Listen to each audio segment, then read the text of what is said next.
violent spiral?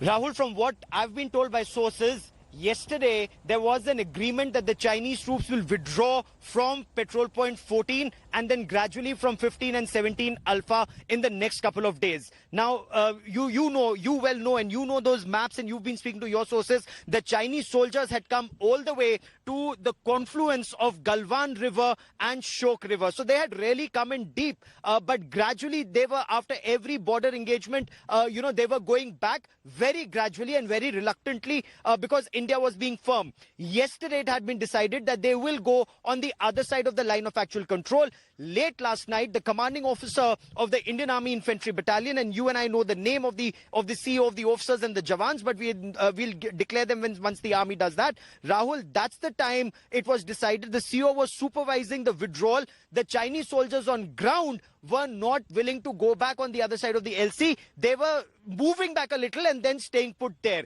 But since a decision had been taken that they would move back all the way, that's the time that the Chinese soldiers who were on a higher point, they started pelting stones. Now the CEO, the company commander, and one of the section commanders, a junior commissioned officer, and some Jawans who were right in front, and the CEO was leading from the front, they came under this, these stones being hurled by the Chinese soldiers from a higher point. That's the time the Chinese soldiers tried to move forward. There was intense jostling. More troops came in, and this jostling lasted quite some time. This became really violent. So instead of a disengagement, it became violent engagement in that very narrow place. High mountain on both sides, a stone gravel area, and a rivulet flowing on the side. So in that area, it became extremely violent. Ultimately, it seems the Chinese have moved back some distance. Apparently, there have been more than 3 to 4 fatalities or casualties on the Chinese side, several injured on the Chinese side, and we've also had 3 fatalities and several serious non-fatalities, Rahul. Chinese reporters who work with the Global Times, and they're reporting, Gaurav, that there have been 5 PLA soldiers killed and 11 injured at the LAC. This is from Wang Wenwen. He is the chief reporter of the Global Times. It's usually just propaganda, but if the Chinese propaganda machine is admitting that there were 5 deaths on the Chinese side and 3 on the Indian side, is this, Gaurav, it's definitely escalatory. Is this an act of war? This is majorly escalatory. Yes, you're absolutely right. My information was more than 5 fatalities on the Chinese side. But since it's not coming officially from either government, the Chinese journalist is right that at least they're declaring 5 fatalities and 11 non-fatalities. On the Chinese side, there are more fatalities, Rahul. Unfortunately, there are more serious injuries even on our side. So this was a very violent clash that lasted several hours last night, after which it was the Chinese who this morning sought a meeting of the commanders on ground to de-escalate. It is a very serious breach of the peace and tranquility agreement at the line of actual control. There are conflicting reports. Now, some in the Chinese media or social media are claiming that bullets were fired. The Indian side is very clear. It was stone pelting and rock pelting from the Chinese side, and they were using clubs studded with nails, which led to a lot of injuries and fatalities. And when that post-mortem is subsequently carried out at the Research and Referral Hospital, we will know more details about the nature of injuries and which led to the fatalities, Rahul. But yes, it's a very major breach, though the Chinese side are now saying it should not be escalated any further.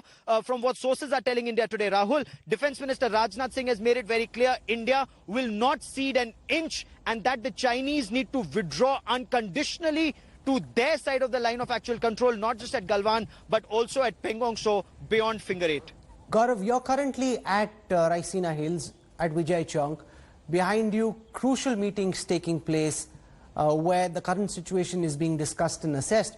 What's the reading in the Indian military and strategic establishment about the Dragon's designs? In the midst of a pandemic, when China's role is being questioned globally, panned internationally, why would China risk an escalation of this nature with an adversary that's equally matched and can give the Chinese army a bloody nose?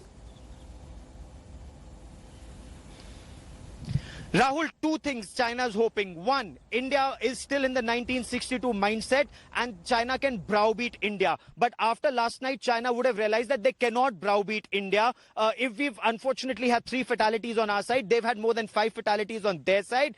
And the fact that India, while India wants peace, it's willing to go up the escalation ladder. Not that it wants to, but it's willing to go up the escalation ladder, and it's always war game 3 steps ahead. Does China actually want to do that? Especially at a time when China's facing pressure. But look, nobody's asking China questions about the Wuhan coronavirus anymore. This is exactly what China wanted. And if China is able to make India cow down at this stage, then none of the other countries in the region will have the guts to take on China. And it's having a very troubled relationship with Vietnam, with Malaysia, with Philippines, with Japan, in South China Sea, in East China Sea. So China, and of course that big fight that's happening with the United States of America. So China thinks if it can make India buckle down under pressure, others will automatically move back.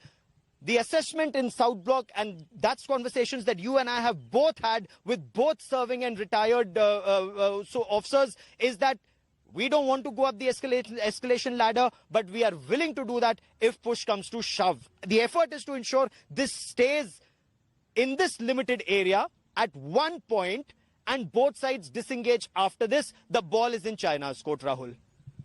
Abhishek Balla, you've been speaking to officers in the